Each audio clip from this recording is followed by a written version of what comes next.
Yes. The atmosphere. Oh yeah, this is our first day of days.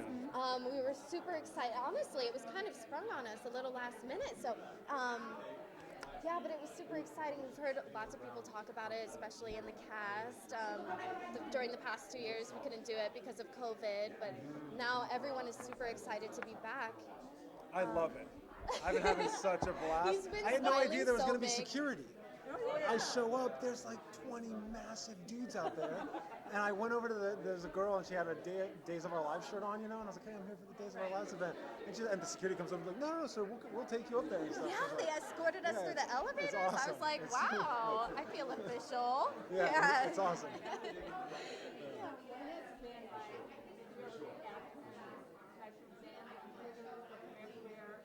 Oh my goodness. Yeah, fans have been super supportive of Wendy and Lee as a brother-sister duo. And I've been getting tons of tweets and Instagram comments, and I read every one. People apparently love how feisty and sassy Wendy is and how tough she is. I think she brings on a new energy to Days, which I think is really cool.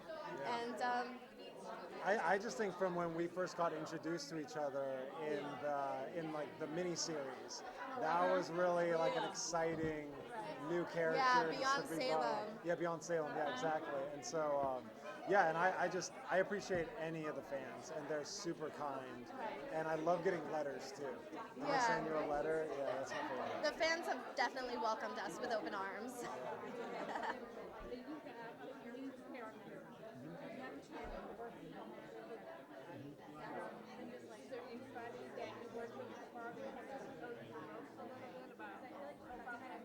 Say again? Oh, yeah. You know, I'd say from what I learned the most is from our rehearsal process. So we rehearse in between when we do the blocking, and then we go on and we tape and we rehearse first. And working with everyone has a different process of rehearsal. And I'd say that that's how I've learned the most, is just watching everyone's different process and how everyone's completely different. And that's what I enjoy the most. That's really wonderful. Yeah. You know, we only get one take for every scene, so we have to get rehearsal in. And anytime we have downtime on the set, like you always see actors sitting in the hallways rehearsing with each other, standing in each other's dressing rooms. Yeah, it's really great. Yeah, like Camila, she never wants to say anything twice the same way. So she always just says it different ways. And then like Dan, he walks around all the time. So he's constantly like walking around and leaving the room and coming back in And then having a cup of coffee. you have to run the scene 3 times. Yeah, I always run it 3 times. Yeah. I have to do it at least 3 or 4 times before I move on to the next one. Yeah. Oh my gosh, we hit it off instantly. We had instant brother-sister chemistry. We were just talking about this too.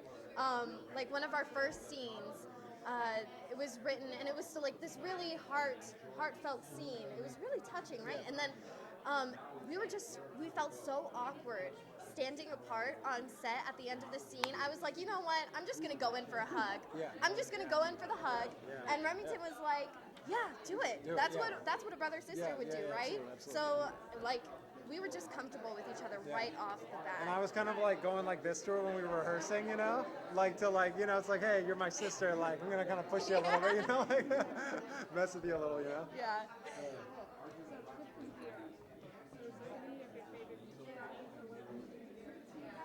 What music? Oh, I've actually been listening to Harry Belafonte. Yeah. So I got the vinyl of Harry Belafonte live at Carnegie Hall in 1958. Wow. And do you like Harry Belafonte? Yeah. He's one of my favorite vocal artists of all time, and that album is just incredible. I play it for my daughter, and she really likes it. So yeah. It got inducted to the Hall of Fame. Really? Yeah, it got inducted last week. They're going to air it next week. Oh, amazing. Oh, wow. I wasn't there though, but with family. But yeah. Wow. Definitely check it out. Okay, I'll definitely check that out. Yeah. And then I started Trouble. You're being sneaky on the show. Oh yeah. What can you teach us without giving me anything away? Ooh. What's happening? Well, what's going on Well, between you just came back from Jakarta.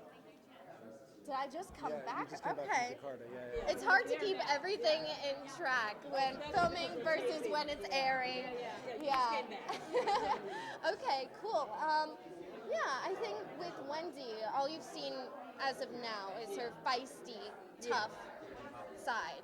And I think as maybe a little romance ensues, you'll also see that she has a softer, more vulnerable side to her as well. Yeah. Yeah, I'd say the same thing about Lee. I think it's there's some more softness coming. Yeah. Hopefully. Yeah. What was your audition process like? Oh my goodness, this totally struck me by surprise. So everyone is self-taping during COVID. Nobody is reading, for the casting directors in person. So I self-taped. That was probably back in February. And then, I totally forgot about it. I didn't hear anything. So it just slipped my mind. And then a month later, in March, Marnie Saida, the casting director, called me. She was like, "You booked it." And I was like, I didn't know that. I had no idea what I was even reading for. And they had a fake character name. Yeah, and she told me, the producers loved your tape so much. They imagined this whole arc for you. You have to be on. I was like, I didn't know this. I never heard this. That's amazing. It was amazing. My heart was just leaping with joy. That is fantastic. Did you do the regular audition? Yeah, I auditioned. Yeah, because I originally auditioned for the web series in Paris. Oh, yeah. And that's what I auditioned for originally, and they weren't sure if the character was going to be on the network show. And then after I did the taping of the web series, then they're like, okay, we're going to put him into the network show. And that was in fall of 2019. And then the pandemic hit, and then and then it was, and then I kissed Gabby in December of last year, and I was like, oh, maybe they're gonna have the character come back more. So and then he has an emotional arc and everything like that. How are you guys taping now? You stick so far in advance. Are you still taping far in advance, or is it more to date now? Yeah, I think we're about 6 months. Yeah, about Yeah. 6 months in advance. Yes. Yeah. That's got to be good and bad at times. We jump around episodes pretty big too. So in the same day, you'll shoot an episode that's 30 episodes ahead and 30 episodes behind. Yeah, especially with COVID, it's hard to schedule people. There are last minute cancellations, and so we have been jumping episodes quite a bit lately. Yeah, quite a bit. Yeah. Yeah, you got to watch that out too. And what do you guys? You got 2 holidays coming up. What do you guys do for the holidays? Thanksgiving. Thanksgiving, I'm staying here in town with my mother, but for the Christmas holidays, I'm actually going to go back home to Maryland to see the rest of my family, which is going to be really nice. I'm from a really small town, so it's peaceful, nature-oriented, out in the countryside. It's a good change. Exactly. We'll just have Thanksgiving with just the baby and my wife and a couple of my friends at our apartment in Santa Monica. And then for Christmas, I'm hoping we can go to Sweden. My wife's Swedish. So I'm hoping we can go back to Sweden and take the baby back with us and go there for Christmas. I'm jealous. Yeah. Take me with you. Yeah. So hopefully that happens.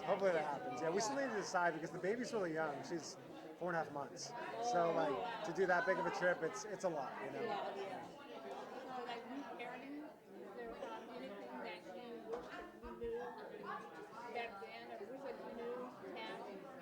Oh my gosh.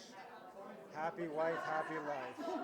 That's what you learn. I mean, it's so much harder for the mother, I think, because of the bond and the breastfeeding, and they're so connected. They are one person, and so for me, it's just trying to support my wife as much as I can, and then I kind of feel like I'm never doing enough, because you just feel like I can't do as much as she can do for the baby, So that's what I try to focus on. Yeah.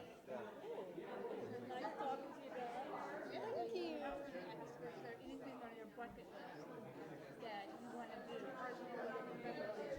Oh my goodness, that is a great question. For me, I am actually a huge nerd. So Star Wars franchise, that is on my bucket list. Once I hit that, I'm that is my peak, I can retire. That is the number one on my bucket list. I feel that I'm hitting a lot of things on my bucket list. Right? Even today, doing these red carpet events. I'm also on a Tyler Perry show called Zatima, and I did a red carpet event for that, and doing these events and being on, working on 2 shows as a series regular. It's a huge accomplishment. I'm super grateful. Yeah. So great to meet you, brother. meeting you Thank too. you.